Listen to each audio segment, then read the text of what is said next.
Good grief. Why do they never go in for me? Hi everyone, back again, yes. Another batch of 12 inches. Now I haven't done this for a while. I don't go out my way to buy 12 inches. Sometimes I happen along them and you kind of pick them up maybe in other batches of records. But every now and again I have enough to do a new batch, even though I really should go through some of my older stuff anyway. But I thought, let's do a new batch. Might do an old batch next time. Right, so what did I pick up this time? So again, these were all charity shop, mainly charity shop pickups, for a quid or 50p here and there. One that I did buy online because I saw it cheap and I really did quite want it, so I'll get to that one in a bit. Right, so first up is this one. So this is New Order, Thieves Like Us from 1984. What a brilliant song Thieves Like Us is. Absolutely love this. Really nice cover. Kind of surrealist with the, I guess the broken clock motif, I think, is what we're going for there. On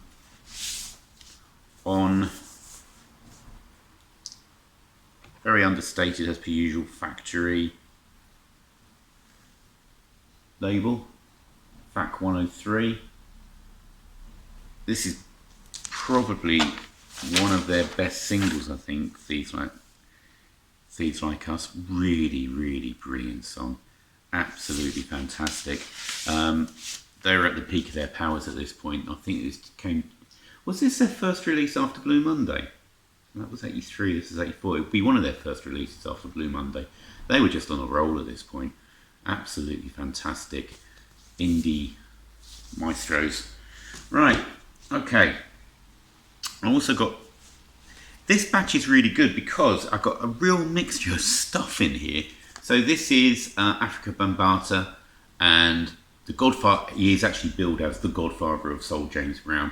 So this is a collaboration that they did called Unity in 1984. Is it 84? Yeah, 84. Released on Tommy Boy. This is really good. It's the first time that, hang on, let's put, yeah, it's the first, there's a label on Tommy Boy. It's the first time that James Brown put his vocals to anything remotely hip hop, and it works a treat, absolutely treat. So it's a maxi single, I think it's a 33 RPM one. There's 6 parts to this, and they're all pretty distinct. Unity Part 1, Third Coming. Part 2 is Because It's Coming. Part 3 is Nuclear Wild Style. Part 4 is Can You See It. Part 5 is The Light. And Part 3 is World 3. The last one is basically all the vocals stripped of any beats or anything, and you could go sample or happy on that track. It's absolutely unbelievable. It's really good. But this is all about, I think it seems to be getting the whole of humanity together to resist the ultimate destruction. I think this is an anti-nuclear war. It does get mentioned on the back, on the notes. But this is fabulous stuff. Absolutely brilliant. On that single, the backing group was comprised of, the drums, bass, guitar was Keith LeBlanc, Dub Wimbish and Skip MacDonald, who were the house band for Sugar Hill. And later they were brought to England. I don't know. But they were used by Adrian Sherwood as basically the house band on the On You Sound label. And they formed, the band they were mainly known for on that label was Tackhead. And so this is more Doug Wimbish, Keith LeBlanc and Skip MacDonald. My word, this is well played. Maybe not the greatest single I've ever heard, but my word, it is rock solid funk. It is just absolutely rock solid. Fabulous stuff on here. I've actually just dug out, I've remembered, I've just dug out the tape and I'm going to play that later. I've got the tape of it, of this album. So this reminds me of actually how good it sounds. This is really good stuff.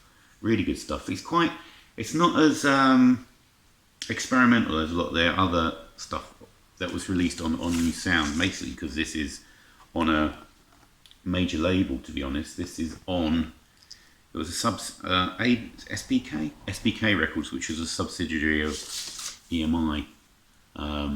Still great stuff. Really enjoyed that. Picked this up as well. So we got some 90s vinyl here. This is Tribe Called Quest on Jive. This is Award Tour, which was their first single off their second album, I do believe.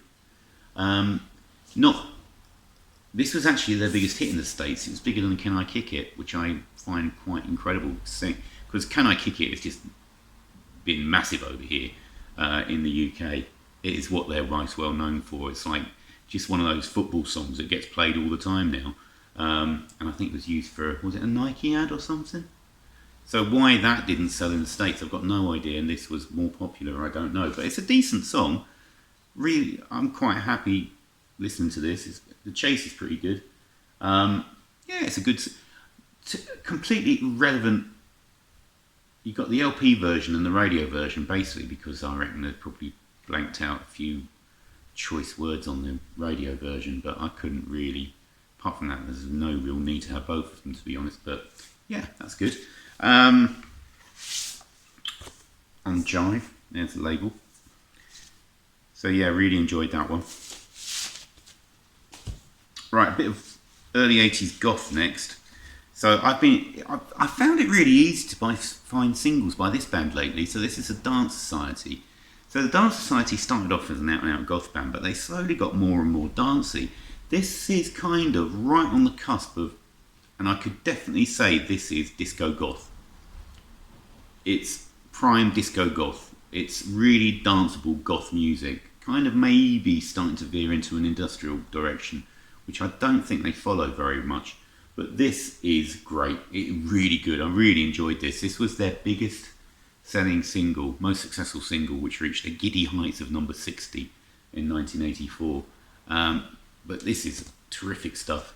Really enjoyed this. Lizard Man is more gothy, which is what they tended to do with their B-sides, especially the ones I've got. There's the label on Arista. So they were on a major label by this point. Yeah, really good gothy stuff. I will be including a playlist, as per usual, and trying to do some of these. Now, more 90s vinyl. I've lucked out here. I absolutely adore this song. It comes from a soundtrack of a movie. The movie's alright, it's a bit of a laugh. But it's the Apollo 440 theme for Lost in Space. I absolutely love this. This sounds like, I don't know, it's Mary Biker from Go Bikers. I think he was still there. I'm pretty sure he was still there. I guess I'll have to have a look later. But this was released for the Lost in Space movie. I think this just works so well. It's got that. It does use inspiration from the original theme. I'm pretty sure it does. But it adds like dance beat on the top. There's metal guitar. There's all kinds of stuff going on. I just really love it. The mixes aren't very good. I don't know what's up with this label. It looks really worn away. I don't know whether it comes across in the video, but the cover's great. Yeah, so it's got the original version on here, which is the only version that really matters. It's got a Jason Nevins mix, which is quite frankly boring. Better is the Lion Rock Galactic Boogie mix, which it's a better mix. Then you've got some superfluous other remix, but basically it's all about the original. And I'm so glad I got this, because I absolutely played this over and over again in the late 90s when I was MP3ing it. Right. This was the best new discovery I had that I hadn't heard before. Picked it up because I knew the band name. So this is PM Dawn, and this is Downtown Venus. So PM Dawn, of course, known for Set Adrift on Memory Bliss, which is a Spandau Ballet sampling one. This samples Hush by Deep Purple. This could be prime Happy Mondays, the original version. It is brilliant, absolutely fantastic. So they only used the very beginning of the guitar sound in Hush, that kind of rhythmic thudding that you get at the beginning of Hush, and they set the whole thing on that. It's got kind of a baggy beat on it. So although it was released in, when was it? 95, it could be the Mondays. I mean, there's Mondays-esque guitars all over it. It sounds like that, and then you've got like the, obviously, is it Prince B, who's the main vocalist? I think it is, who kind of rap sings on top of it. It doesn't sound anything like Shaun Ryder, but I can just imagine Shaun Ryder doing this. Absolutely brilliant. Absolutely love this. That's quite nice. Quite a nice label, isn't it? I thought this was a genius song. Absolutely brilliant.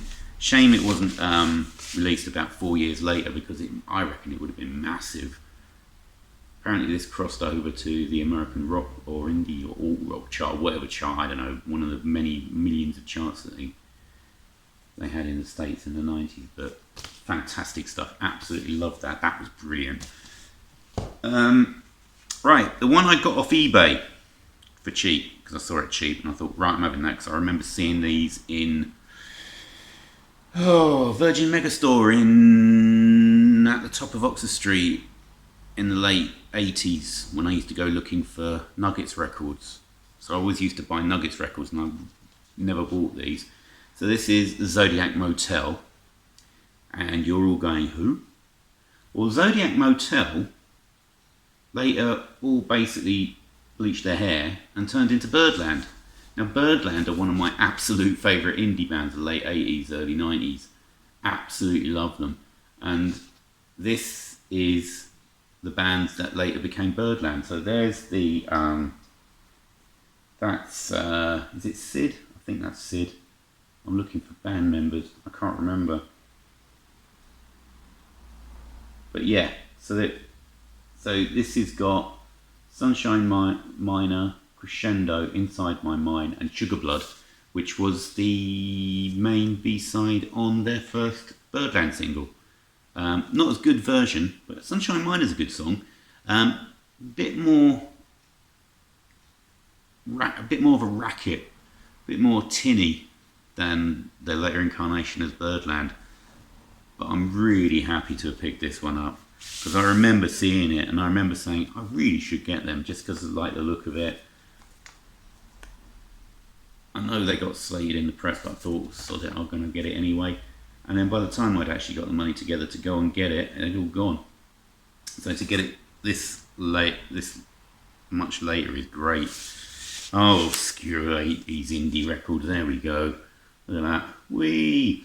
Right, Zodiac Motel. Right, what else have we got? Right, let's do this one next. So going from one obscure 80s indie band to another, this is John Moore and the Expressway. As you can see, it's lovely pink vinyl. Dean over at Grandma's Handbag, I think, picked up, did he have a CD or did he have an album? I can't remember of this lot. I have the album and I have all the attendant 12 inches, plus I have the colour vinyl of this one as well now, so I kind of do like this band. John Moore's an interesting character from music. His first real break was as the drummer that replaced Bobby Gillespie in the Jesus and Mary Chain, and he played drums and then he moved to guitar while he was still with the Mary Chain. Then he left there and he formed John Moore and the Expressway, who released some great singles, I thought they were a really good band, but they were kind of like, they were never going to get anywhere, never were. I loved them, absolutely loved them. And then he joined up with Luke Haynes from the Auteurs and formed Black Box Recorder in the 90s, and that led further on. That's gone all the way through. So yeah, he's sort of been on the out. He's a bit of a fringe player, really, but interesting stuff nonetheless. So there we go. That's John Moore and the Expressway with Something About You Baby, or Something About You Girl, rather. Splendid stuff. Right, we've got left 3 left. Let's do the 80s and we'll round off with that one. Right, massive 80s song. Picked up next on the 12-inch. I think I might have the 7-inch somewhere. So this is Broken Wings. We all know what this sounds like. Real 80s power ballad. I actually prefer listening to the B-sides. So the B-sides are Uniform of the Youth and Welcome to the Real World. Maybe not Welcome to the Real World. Uniform of Youth is it's a really good song actually. On the album, on their first album, which I think is called Welcome to the Real World. Yes, it is. It says so here. It's kind of it's a bit more ballsy. There's a kind of, I suppose it could be considered quite an annoying synth sound going through most of the song, but it's a real solid rocker, to be honest. Typical RCA label, there we go. So yeah, I enjoyed listening to that. I don't know if have I got this or not? Anyway, I don't know. But that was a good reminder. This one was not so good, and I realised why I've never really picked up anything by them. So this is Alan Parsons' project, and this is Don't Answer Me from the album, is it Ammonia Avenue? This was fairly bland and fairly forgettable. Not really any of his 12-inch tracks that interesting. Quite an interesting back cover picture. I'm not sure what that's supposed to signify. On a Arista, that Arista label. Yeah, it was alright. Pretty forgettable, to be honest. It's not one of the best of the batch. And then just to round off, kind of a trip hoppy thing, but 21st Century Vinyl. I don't know what this was doing in a charity shop, but we've got Bonobo. I never know how to pronounce that. It's like the monkey species. I never know how to pronounce that. First Fires. So this is on Ninja Tune. He's a kind of producer, dance producer. Just a very plain label. There we go. It's kind of trip hoppy, the first track. I prefer the first track, First Fires. Basically you get instrumental and vocal versions of each track. The track Forest Fire is pretty good. It's quite interesting. Erykah Badu sings on the other side, Heaven for the Sinner, which I will give another spin actually, and then you've got instrumentals of it. I'm going to check out this album and see what the whole album's like, but yeah, it's a good introduction. Really enjoyed that. So to find 21st Century Vinyl in the charity shop is pretty rare. I don't find it very. I think that might be the only bit I've found. Oh, I've got a Broken Bells album once. That's the only one that's the only other one I think I've found. But anyway, so there we go. Friendly Fires. First Fires even, Bonobo. So there we go. A batch of 12-inch records. First one I've done for a while. I've got to decide. I might just do a batch of old stuff that I feel like picking out before I do another new one. But anyway, I will be back soon. I'm not sure what I'm going to do next. I change my mind frequently. And I'll speak to you all again soon with more fabulous aural delights. Aural, depends on how you want to say it. Right, cheers everyone. Bye.